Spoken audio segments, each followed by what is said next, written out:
It's April 14th. You're sitting at your kitchen table at 11:47 p.m. with a laptop open, a cold cup of coffee next to you, and a stack of W-2s and bank statements spread out like a paper crime scene.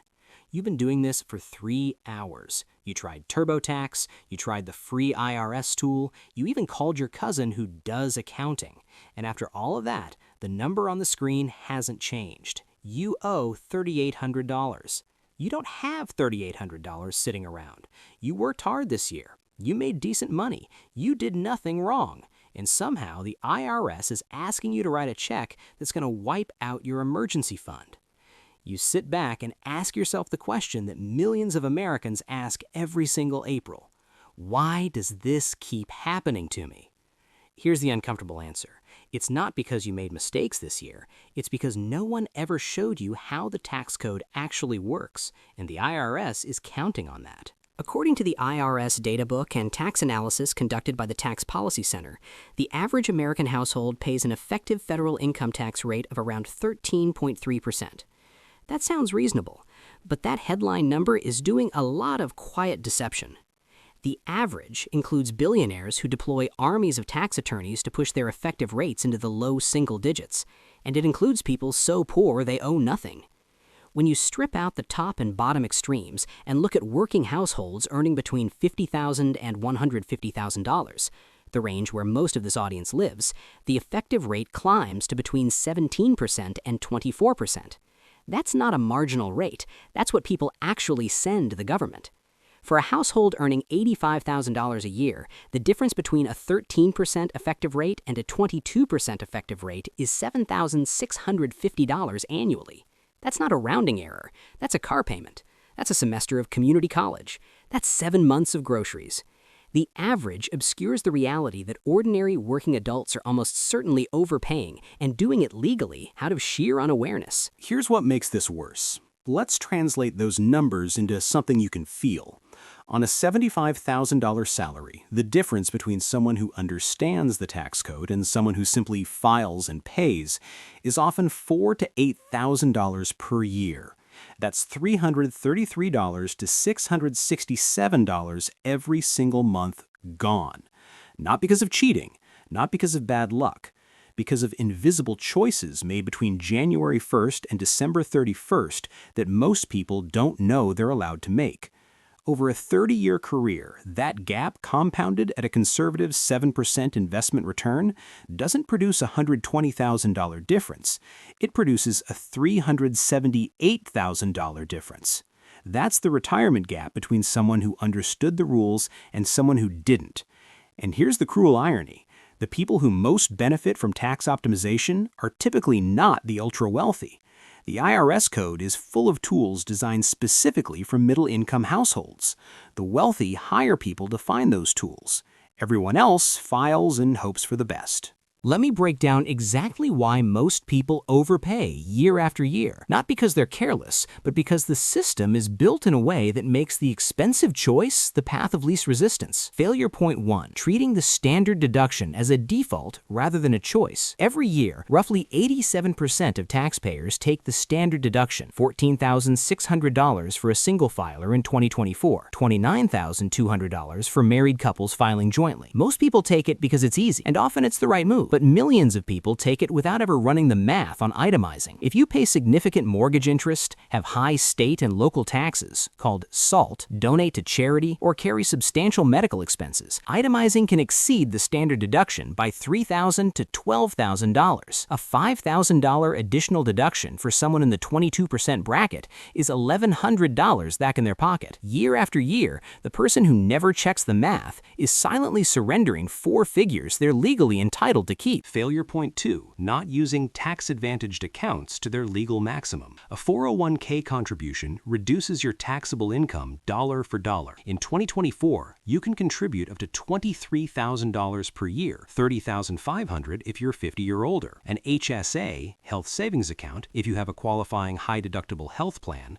lets you contribute $4,150 if you're single, or $8,300 if you have a family. And those contributions are triple tax tax-advantaged, tax-free going in, tax-free growing, and tax-free coming out for medical expenses. But the average American contributes just $7,300 to their 401k annually, according to Vanguard's 2023 How America Saves report, leaving over $15,000 in potential pre-tax reduction on the table. For a household in the 22% bracket, maxing a 401k instead of contributing the average saves $3,432 in taxes in a single year. That's not retirement savings. That's the immediate tax bill reduction. The retirement compounding is on top of that. Failure point 3, ignoring the self-employment tax trap.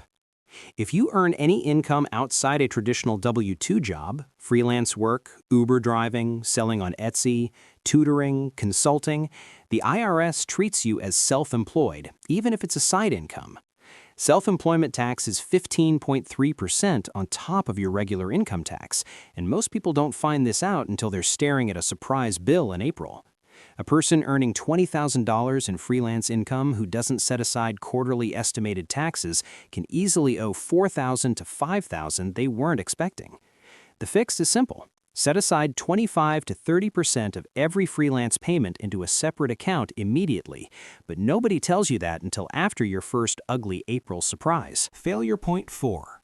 Missing above-the-line deductions available without itemizing. This is one of the most criminally underused provisions in the tax code. There are deductions you can take even if you claim the standard deduction, what the IRS calls above-the-line adjustments to income. These include contributions to a traditional IRA, up to $7,000 per year in 2024, student loan interest, up to $2,500, contributions to a health savings account, and self-employed health insurance premiums. A person who contributes $7,000 to a traditional IRA and deducts $2,500 in student loan interest just reduced their taxable income by $9,500 without itemizing a single receipt. In the 22% bracket, that's $2,090 they don't owe. Most people have never heard the phrase above-the-line deduction. Failure point 5. Timing income and deductions without awareness of tax brackets. Tax brackets are marginal, meaning only the income inside each bracket is taxed at that rate. But most people don't think about bracket management. If you're close to the top of the 22% bracket and expecting a bonus, deferring $5,000 into your 401k before year-end can keep that income from spilling into the 24% bracket, saving you $100 on just that incremental $5,000. That sounds small. Over a 25-year career of consistent bracket management, the cumulative effect can reach $50,000 to $80,000 in lifetime tax savings. The person who never thinks about the calendar is forfeiting that money silently, 1 year at a time. Let me show you the specific behaviors that separate the people who retire comfortably from those who spend every April surprised and stressed. People who build wealth through the tax code started contributing to a 401k in their 20s and increased contributions by 1% every time they got a raise. People who arrive at retirement underfunded delayed starting because they didn't feel they could afford it and never revisited that decision. People who minimized their lifetime tax burden opened a Roth IRA in their 20s when their income was low and their tax rate was their lowest it would ever be.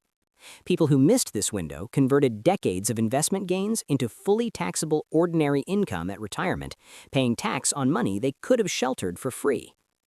People who avoided April surprises tracked their taxable income quarterly and made adjusting 401k or IRA contributions before December 31st.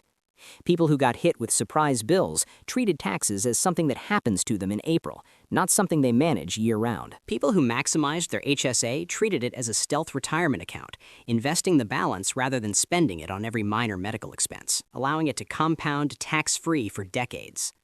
People who left their HSA account empty forfeited what amounts to a third retirement account hiding in plain sight. People who understood self-employment set aside 25% of every freelance payment into a separate account the same day it arrived. People who didn't make this habit spent the money and borrowed in April. Let me introduce you to Marcus. Marcus is 38, earns $82,000 a year working in IT project management, and files his taxes every year using the same online software he's used since 2014. His monthly budget looks like this. Take-home pay after standard withholding is $5,400. Rent is $1,650. Car payment is $487, insurance is $310, groceries and household are $620, utilities and subscriptions are $195, student loan payment is $280. He's left with roughly $858 per month after necessities, most of which gets absorbed by dining out, gas, and miscellaneous spending. Marcus does not have a 401k from his employer. He never enrolled because he wasn't sure how it worked and didn't want to reduce his paycheck. He doesn't have an HSA because his employer offers one, but the sign-up process confused him. He does $3,200 a year in weekend consulting work that he reports honestly, but he doesn't know about quarterly estimated taxes, and he doesn't deduct his home office, his equipment, or his professional subscriptions, all of which are legally deductible business expenses. In a single year, Marcus overpays approximately $5,800 in taxes compared to someone with his identical income who uses the tools available to him. Over 10 years, with that $5,800 invested annually at 7%, Marcus has quietly handed away $80,000 in potential wealth. He never cheated. He never made bad decisions. The cruel irony is that every tool he needed was legally available to him, described in plain language on irs.gov, but no one ever told him to look. Consider two workers, David and Sandra. Both earn exactly $78,000 per year. Both work for the same company. Both live in comparable cities with comparable expenses. By age 65, David has $1.1 million in retirement assets. Sandra has $290,000. They never differed in income. They differed only in behavior. David contributed the maximum to his 401k every year, starting at 27. He opened a Roth IRA at 24 when his income was low. He used his HSA as an investment vehicle, not a spending account. He deducted his student loan interest every year until it was paid off. He checked his tax situation every October and made small adjustments before year end. Sandra contributed 3% to her 401k, the minimum to get the employer match, and never increased it. She didn't open a Roth IRA because she thought you had to have a lot of money to open one. She spent her HSA on copays and never invested the balance. She took the standard deduction every year without checking whether itemizing would save her more. The daily cost of the difference between David and Sandra's behavior at $78,000 income, the additional annual 401k contribution that separates them costs roughly $950 a year more in take-home pay, about $2.60 per day. That is the price of a modest cup of coffee, not a specialty latte, a basic coffee. The gap between $1.1 million and $290,000 in retirement assets traces back to a daily behavioral difference that costs less than a gas station drink. Now let me give you the specific actions by life stage that can change your outcome, because the right move at 28 is different from the right move at 48. If you're in your 20s or early 30s, here's what matters most right now. Open a Roth IRA immediately. You can start with as little as $50 at Fidelity, Schwab, or Vanguard. Contribute whatever you can up to $7,000 per year. Your tax rate right now is the lowest it will likely ever be in your life. This is the single best window to use a Roth and lock in tax-free growth for 35 to 40 years. Enroll in your employer's 401k and contribute at least enough to get the full employer match. That match is an instant 50% to 100% return on your money. If your employer offers an HSA-eligible health plan, open an HSA and invest, don't spend, the balance. And learn the phrase above-the-line deduction. Student loan interest, IRA contributions, and HSA contributions all reduce your taxable income without itemizing. If you're in your late 30s or 40s, the math shifts toward acceleration and damage control. Increase your 401k contribution by 1 to 2% this year. If your income has grown, the sacrifice is smaller than it was in your 20s, and the compounding runway is still long enough to matter enormously. If you have any self-employment income, set up a SEP IRA or solo 401k. These let self-employed workers shelter up to $69,000 per year in 2024, far exceeding a standard W-2 employee's limit. Check whether itemizing beats your standard deduction this year. If you own a home, have children, or made significant charitable donations, you may be leaving $2,000 to $6,000 in deductions unclaimed.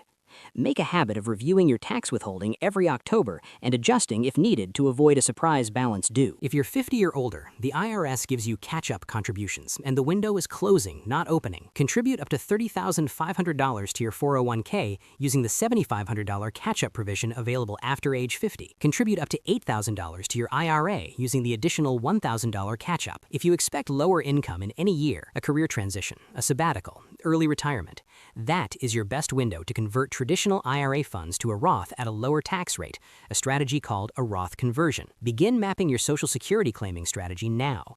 The difference between claiming at 62 versus 70 can exceed $180,000 in lifetime benefits for an average earner. Some people will hear all of this and feel a heavy, sinking sense that the window is already closed. That feeling is understandable. It is also wrong. The median retirement outcome in America is not the product of fate or circumstance or income. It is the product of median behavior, specifically the behavior of doing what's easiest in the present and assuming the future will sort itself out. The tax code does not punish hard work. It does not reward the wealthy because they deserve it. It rewards people who learn the rules and use them, and it quietly harvests money from people who don't. Every year you wait to maximize your pre-tax contributions, you are writing a check to the IRS that you are legally allowed to keep. Every April you file without checking your above-the-line deductions, you are returning a portion of your paycheck. Every year your HSA sits uninvested is a year of tax-free compounding that disappears permanently. Default behavior produces default outcomes. Intentional behavior produces different ones. The tax code was not written to be understood by everyone, but it is available to everyone. The same IRS that sends you a bill also publishes Publication 590B, the HSA rules, the 401k limits, and every deduction you're entitled to claim. The information is not hidden, it is simply not handed to you. You don't need a financial advisor. You don't need an accounting degree. You need to make one different decision this week. Look up one tax strategy you've never used. Start there. The IRS doesn't grade on effort, it grades on what you file.